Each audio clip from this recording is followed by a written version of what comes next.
Pagpalang araw, ano po? Panahon ng eleksyon, halalan, pagpili, pagboto, pag-alal ng ating mga sa probinsya, gobernador, vice-gobernador, bukal. Sa syudad, wala pong gobernador. Po, nangyari lang yan sa panahon ni Apo Makoy, si Imelda ginawang gobernador ng Metro Manila.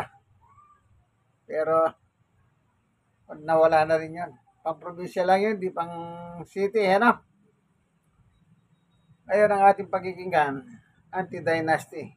Yung anti-dynasty po, yung magkakamag-anak, mula sa lolo, anak, apo, yan. Salit-salitan lang sila kung minsan sa isang probinsya, yung gobernador, congressman, mayor, halos magkakamag-anak o magkakapamilya. Iyan po yung tinatawag nilang dynasty.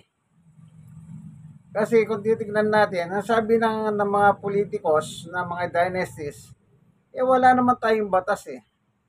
At saka nasa tao naman ng pagpili kung gusto kaming ialal o hindi kami. Sabi nila, ang lagi nila sinasabi, yung batas. Pero sa totoo lang, sa parting Mindanao, sa Konstitusyon 1987, nakita ko po sa telebisyon nyo, sa news, meron po na hindi pinapaintulot. Ewan ko bakit hindi nila ipagpursige yun ng 1987 Konstitusyon. Sabi doon, prohibited. Ibig sabihin, hindi pinapaintulutan yung magkakapamilya, magkakapilyedo na sa isang lugar sila na lang ang mamumuno. O, kagaya na lang po sa yung mga, naalala nyo yung mga bilyar.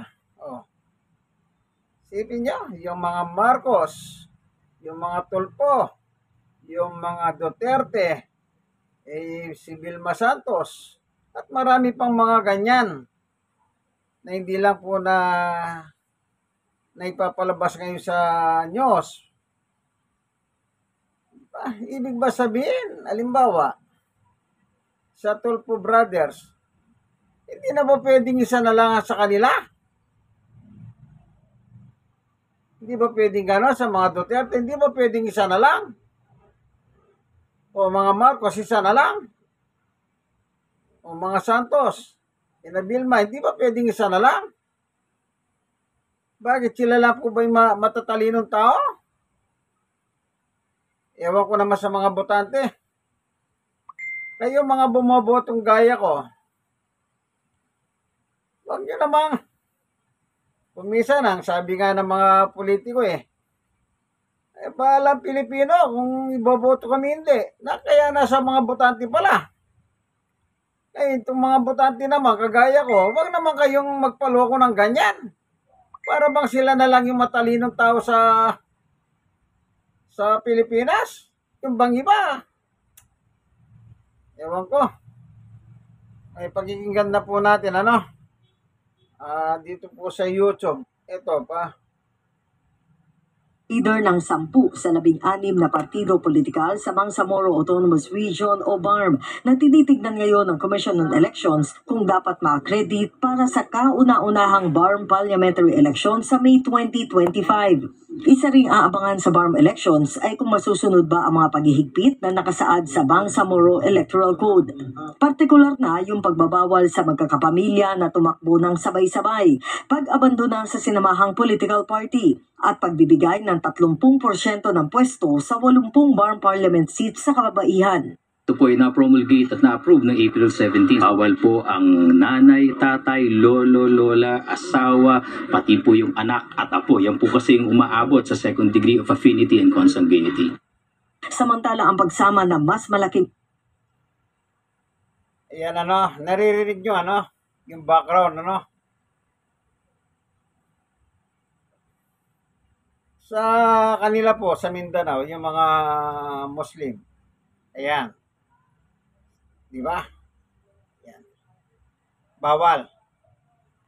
Boses ng kababaihan, sabi ni Nadia Lorena ng Bangsamoro People's Democratic Party, ay simbolo rin ng pagbubukas ng pinto sa mas nakararami, pero hindi naririnig ang boses sa mga nakalipas na panahon. Inaasahan lang din namin na lahat ng mga kasama namin tatakbo would adhere to a truly democratic process. No? And kasi yun naman talaga yung real goal ng Bangsamoro is to create a moral governance. Umaasa rin si Lorena na gaya sa BARM, may patutupad na rin sa buong bansa ang anti-political dynasty at anti-political turncoatism policies tuwing halalan. Sana po kung maging effective po siya sa BARM, kung nakakayanan ng BARM, pwede naman po siguro yan gagawin sa national. If there's a political will, siguradong magagawa yan. Para kay Engineer Don Mustafa Arbison Doong ng Progresibong Bangsamoro Party na may 17,500 members, malaking bagay na napagsama-sama ng civil society group na participate ang BARM party leaders para maigiya sila kung paano dapat tingnan ang BARM parliamentary elections. Tingin din ni Doong mas magkakadisiplina ang mga kakandidato pagdating sa party loyalty. Dito talagang may punitive provisions na hindi ka pwedeng patalon-talon ng political party. In fact, kung tumalon ka, pwede kang mawala mismo sa elected or designated position mo. Kung ikaw ay isang member of parliament na na-elect under your political party at bigla kang umalis, sabi mo ayoko na, di pati position mo nawawala. Napakahalaga na mag-succeed ang parliamentary election sa BARM dahil ito ay posibleng maging proof of concept na kaya ng reforma sa bansa natin. Kung ang reforma ay maipapatupad sa BARM, mas lalo na sa buong bansa. Para maidiin ang usapin sa political dynasty at pagiging balimbing, ang hamon ni Tihangki sa mga kakandidato sa halalan 2025, isama ito sa mga debate at sabihin sa mga botante kung ano ang paninindigan nila tungkol dito para magkaalaman na. Sherian Torres, ABS-CBN News. Tuloy-tuloy po. So, maliwanag yun, ano? Buti po sa BARM, sa Mindanao, sa mga kamusliman nating kaibigan. Bawal sa kanila ang sabay-sabay na tatakbo. At ano pa, hindi ka pwede maging butterfly. Palipat-lipat. Lipat dito, lipat doon. Tatanggalin ka ng karapatan. Magandang magandang suwestyon ito. Sana maging kabuhuan ng Pilipinas, hindi lang sa BARM o sa Bangsamoro, no? Magkaroon ng ganyang kaisipan. Ang ating mga kababayang mga kamusliman na sila mismo sa BARM, sila mismo iginagalang nila ang political dynasty. Walang sabay-sabay na tatakbo sa kanila. Tama nga naman yon. Para naman makapamili ang taong bayan. Para bang sila na lang ang marunong? Ewan ko ba. Kasi kung minsan tayo rin mga bumoboto may diferensya niyan. Nabigyan ka lang ng konting paginabang . Meron po sa konstitusyon niya, 1997, na na-picture sa TV, pinicture ko nga po . Kaya tayong mga botante, botante ako. Kayo, botante kayo. Huwag na kayong magboto ng political dynasty. Para bang sila na lang ang marunong. Bumoto kayo ng iba, malay ninyo. Ako, katwiran ko ganyan. Taon-taon, ang binoboto ko bagong muka. Hindi yung bumabalik. Hindi yung dynasty. Magkakamag-anak, magkakapamilya. Kailangan isa lang sa mga pamilya. Para naman yung iba magkaroon ng pagkakataon. Alam nyo, matagal ng problema sa Pilipinas yan . Kapag magkakapamilya po yung may hawak, Oh. Nanakawin lang nila yung pondo ng bayan eh. O, naalala nyo ba? Ito, napalabas sa television. Presidente si Digong Duterte ng Davao, yung anak niya, congressman, si Pulong. O, nasan yung 51 billion? Wala. Di nila alam saan nilagay yun. O, yan ang masamang trabaho ng dinastiya na magkakamag-anak ang nakaupo. Siyempre sila magkakamag-anak, magkakadugo, edi magtatagi pa na lang. Isipin mo, gobernador ngayon ang tatay mo, bukas kinabukasan, gobernador ang nanay mo. Kinabukasan, gobernador naman ang anak mo. Kaya kung ano man yung mga ninakaw niyan, edi walang masisiwalat. Siyempre, membro, pamilya sila eh. Hindi ganon. Mamili naman kayo, kaibigan. Hindi binigyan lang kayo ng 500, 1,000. Ibebenta na ninyong kaluluwa nyo. Hindi po, tama na yung isa. Halimbawa, may nakaupo ng tulpo ngayon, tama na yung isang tulpo na yon. Oh. Tatlo. Ewan ko ba naman? Hindi ako labas sa tulpo, ha? Ginawa ko lang halimbawa yan kasi 3 tulpo tumatakbo, nakaupo na yung isa, tatakbo pa yung 2 kapatid eh. Di ba pwedeng magsuportahan na lang kayo? Di ba 3 kayong magkakapatid, magtulungan na lang kayo. Pero isa lang ang dapat mahupo. Hindi yung kayong 3 mahupo kayo. Oh, bakit?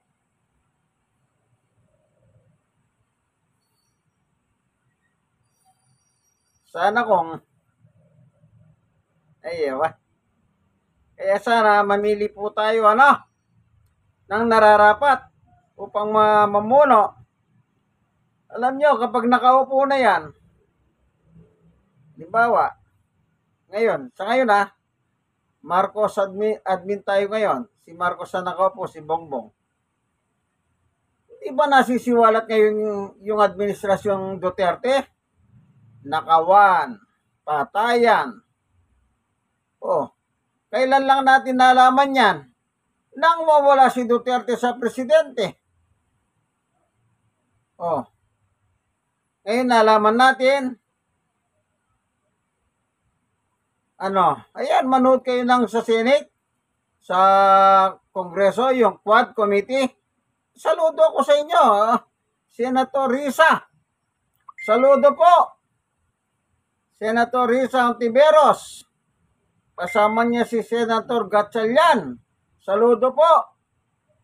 Kung hindi po kayo nakaupo ngayon dyan, hindi naman namin nalalaman yung mga kahanumalyan ng gobyernong Duterte. Oh, kusintidor si Duterte. Kusintidor. Oh, ano yung sa Quad Committee? Ayan, lumilitaw. Yung mga tungkol sa droga, sa mga patayan, mga pogos, pera. Oh, yung mga peking and check. Pilipino daw sila.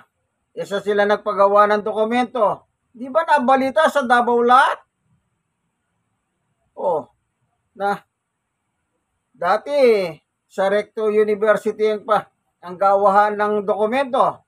Yan nung pumasok ang mga inchik sa panahon ni Digong Duterte. Doon sa Davao nangyari ang palitan ng dokumento. O yung inchik naging Pilipino. Pagtatanungin mo, ipakanta mo yung Bayang Magiliw. Hindi nila alam yung kanta. Sabi nila, Pilipino ako, Pilipino. Pakanta mo yung Bayang Magiliw. Hindi nila alam. Oh. Kaya mag-ingat naman kayo. Kayong mga botante. Gamitin nyo naman yung utak ninyo. Hindi yung nabigyan lang kayo ng 300, 500, 1,000, 5,000. Ibebenta na ninyo yung inyong karapatan na pumili ng Basta kung sining parang parang bidding eh. Ayas bidder. Kung sining malakas. Lalo na sa probinsya nung araw, sabi nila, talagang umuulan ng pera, sabi nila.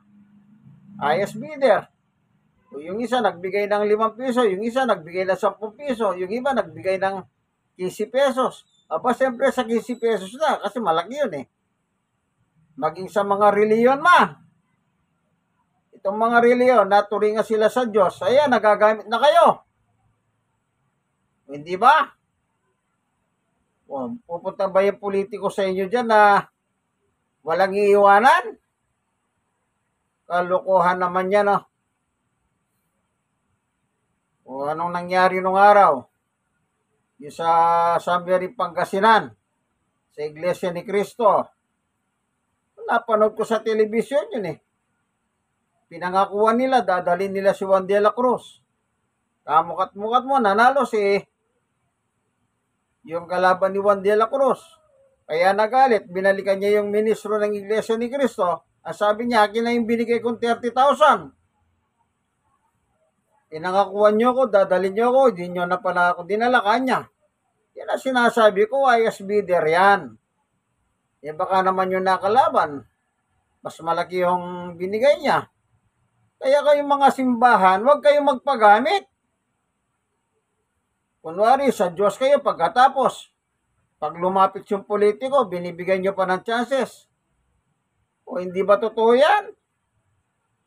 O, kaya yung mga simbahan, tingnan nyo yung simbahan na kinabibilangan nyo. Tapos yung mga tinatawag ninyong kaibigan ninyo sa politika, yung pala, sandamakbak ang kaso.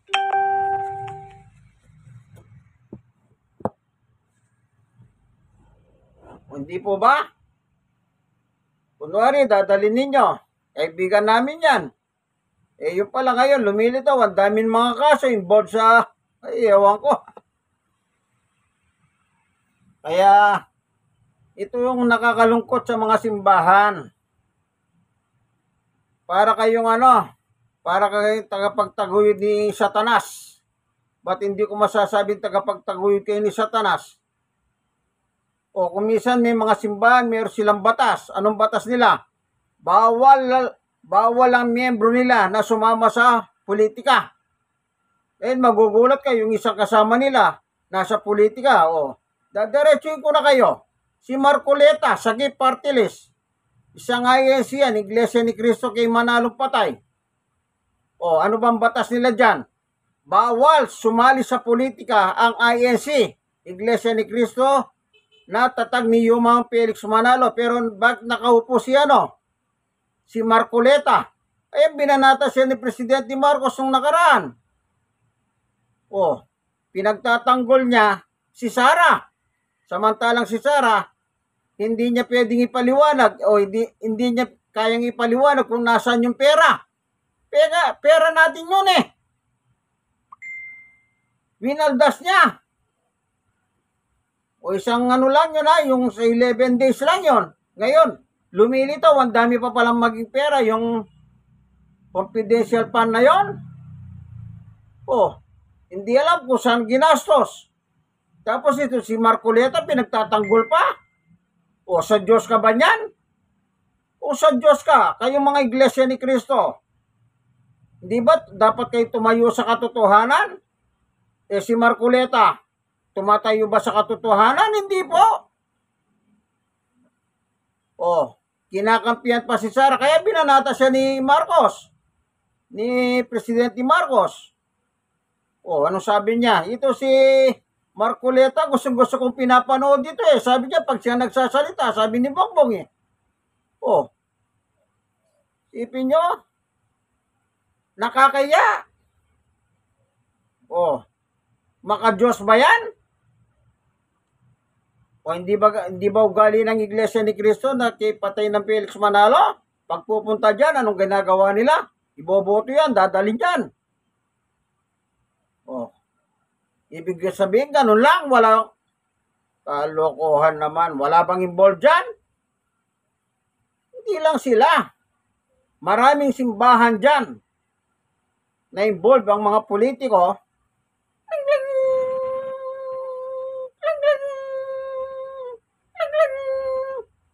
di ba pupunta sa iyong simbahan na walang iiwan yan? Oh. Pagkatapos magsasalita pa. Pagkatapos malalaman mo, saan damakbak paling kaso. Di ba yung mga nakakaraan? Kaya lumilitaw yung mga baho ng mga pumupunta sa simbahan, tinatangkilik nyo pa. Ang ayaw ko lang doon, sana wag na silang pagsalitain. Kung gusto nila pumunta sa isang simbahan, ayun nyo sila. Pero wag na silang pagsalitain pa. O, tapos pinapalakpak pa na. Yung mga miyembro, pumapalakpak pag gano'n, Pagkatapos nalaman mo pala, sandamakbak ang kaso. O, ano ka ngayon? Simbahan ka tagapagtaguyod ng kasalanan. O. Di ba totoo yan?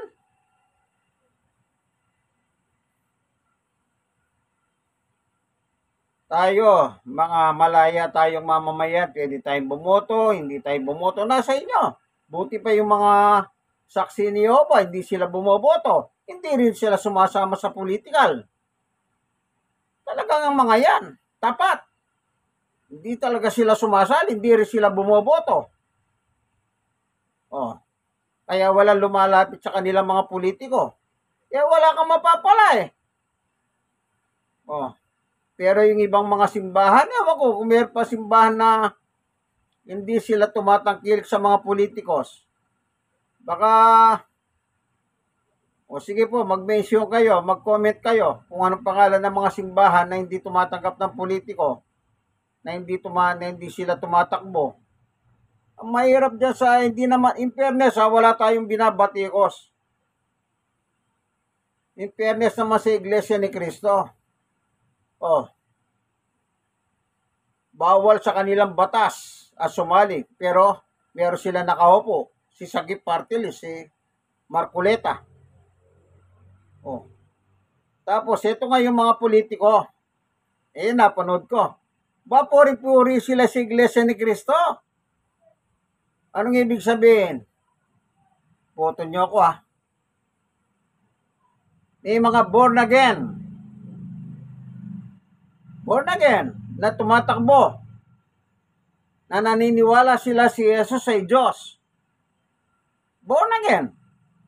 Pero ang Iglesia ni Cristo, naniniwala si Jesus hindi Diyos kailanman. Pero yung tumatakbong born again, inaangan niya yung Iglesia ni Cristo. Hallelujah. Bakit? Alalan Kapag politiko ka, kahit kalaban mo pa sa doktrina simbahan yan, iniyayakap mo Kasi gusto mo manalo ka. Kaya mo sila pinupuri. Kaya ang dami napapanood ko sa telebisyon Kasi ang katwiran nila, yung daw Iglesia ni Cristo na tayo ni yung mga Felix Manalo, pag nagboto yan, talagang solido. Kaya kahit hindi nila kay Iglesia, kahit iba simbahan sila, pinupuri nila. Ay ako hindi. Iba ang simbahan, iba ang politika. Kung nasa politika ako, hindi ko pakikialaman nasa simbahan. Bakit nung walang election, hindi nyo pinupuri yan? Ba't ngayon puri-puri kayo? O, sino pumupuri dyan? Napanood ko sa telebisyon. Si Duterte, si Digong. Sino pa? Manny Pacquiao. Oh, wala pa akong ibang nakita no? Pero, pag malapit na yan, lilitaw din sa balita yan, na nakikipagkamay sila sa mga leader na simbahan.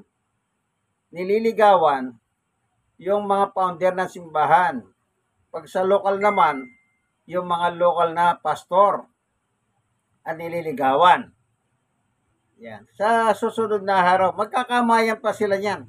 ipapakita nila na, oh, dinala na ako nito. Para bang pagka dinala ka ng isang reliyon, panalo ka na. Hindi naman lahat ng dinadala ng reliyon na gaya na nangyayari sa Iglesia ni Cristo, nananalo. Naalala ko yung sinabi ni patay na Ingkong Soriano eh. Yung sinabi niya, dinala niyo, hindi naman nanalo eh. Oh. Sino ba ang ano nila nun? Si K. Ramos pala. Protestante si Ramos, siyang nanalo. Itong dinala ng IS, hindi naman nanalo. Hindi siya nanalo. O, yun ang batikos ni Eli Soriano nung araw. Napanood ko lang yung video ni Soriano nung araw. Yan. Yung tungkol pala sa pagka-presidente ni Yumahong Fidel Ramos. Siyang nanalo eh. Pero protestante yan. Pero hindi nila na ngayon ni Yumahong Felix Manalo, hindi nanalo against Ramos. Kaya hindi ibig sabihin, pag dinala kayo ng isang simbahan, sigurado na kayo. Ewan ko, yung mga simbahan, yung mga namumuno ng simbahan, tanggapin nyo po yung mga guests, halimbawa politiko, pero wag nyo na silang pagsalitahin pa. Minsan binibigyan nyo pa ng pagkakataon upang makapagsalita eh, sa inyong programa. Kagaya ngayon.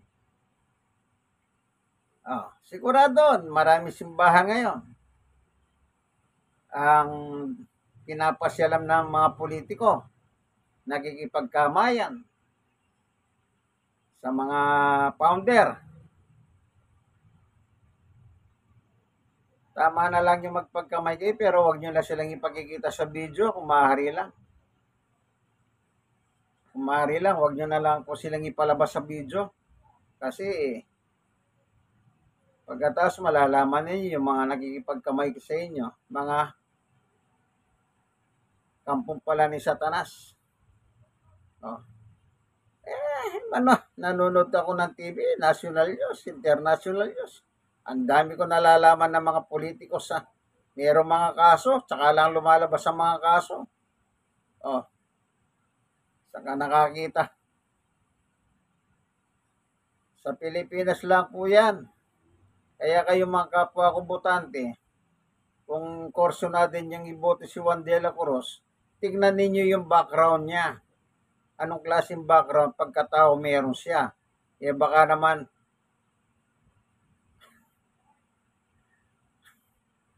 ewan ko. Ang daming asawa. Ang daming inaasawa. Pinakasalan dito. Pagkatapos ikakasal naman siya sa isa, doon sa naman sa abroad. Tapos iboboto mo. Ano yon? Sagrado po ang kasal. Pero anong ginagawa nila?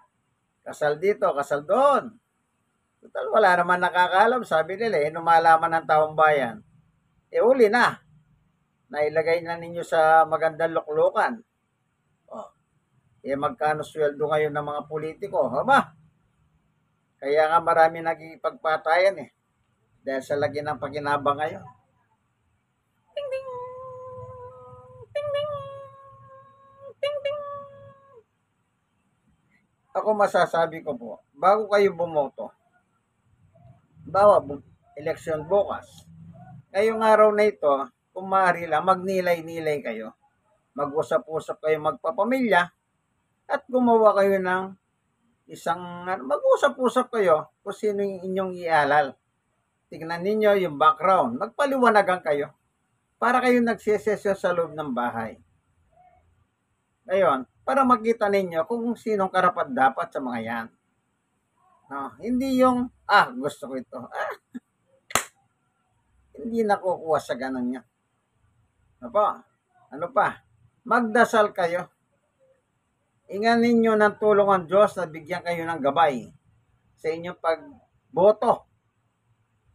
Sa inyong pagboto. Na sana gabayan kayo na maging yung ibobote ninyo, hindi po kayo magsisisi bandang huli. Tandaan nyo po yan. Tayo ang nagluluklok sa kanila. Pero kapag gumawa ng kahanimalan yan, sino sisisihin? Di tayo. Tayo naglagay. Pero kung nag-isip ka, ginamit mo yung coconut to, itong coconut, buntok mo yan, yung ulo mo. Di sana, hindi ka nagsisisi. Ngayon, sising-sisi ka. Ano magagawa mo? Pag nagboto ka ng lokal, 3 taon kang dinadago ka ng dibdib mo. Ba't ko ka naiboto ito? Wala kang magagawa, 3 taon kang kumakabog na dibdib mo. Paano pag national? 6 na taon. Di 6 na taon kang sising-sisi ka. Dahil sa iyong kamangmangan. Hindi mo ginamit ang utak mo na binigay ng Diyos. Magdasal po kayo. Tingnan ninyo yung guidance ng Panginoon Diyos upang ilagay po tayo sa nararapat kung sino dapat mamuno. Hindi pinag-uusapan, nag-aral yan. Hindi pinag-uusapan, hindi nag-aral yan. Hindi pinag-uusapan, i-check nyo yung background. At tignan ninyo kung namuno na, kung maraming sabit yan. Tignan ninyo. Baka yung pera ng bayan, kinukulimbat na. Paggawa ng project, siyempre may kita dyan. Pwede ba namang walang kita dyan? 5%, 10%, 15% hanggang 20%. Yan po ay SOP na. Kaya, kahit matino ang kalsada, pinabubungkal, pinasisira. Bakit?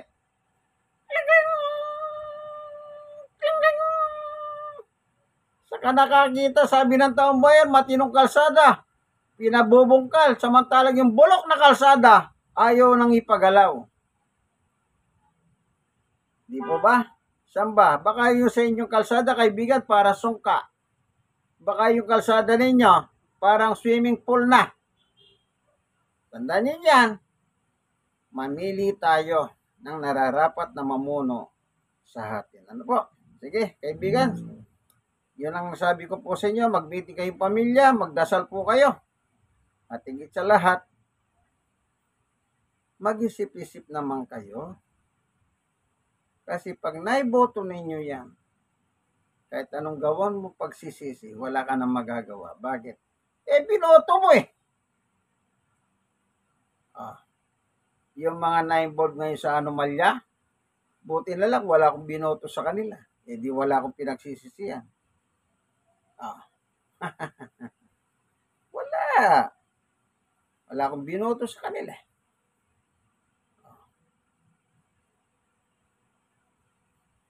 Kaibigan, like, share na share. Kayo na share, mag-share kayo. Maganda pong mag-uusap tayo. Mag-comment po kayo. Comment kayo mga kaibigan. Ito po ang inyong kaibigan kay Jesus, Brother Manny Bautista. Lagi ko po sinasabi sa inyo, ipasa Diyos ninyo ang alalan. Ano po? Yung alalan po, sabi nga na simbahang Katoliko, ay sagrado. Sacred. Ano po? Sige po, ganito na lamang ang ating munting video, ano? Ito po ang inyong kaibigan kay Jesus, Brother Manny Bautista. God bless us all po. Bye-bye.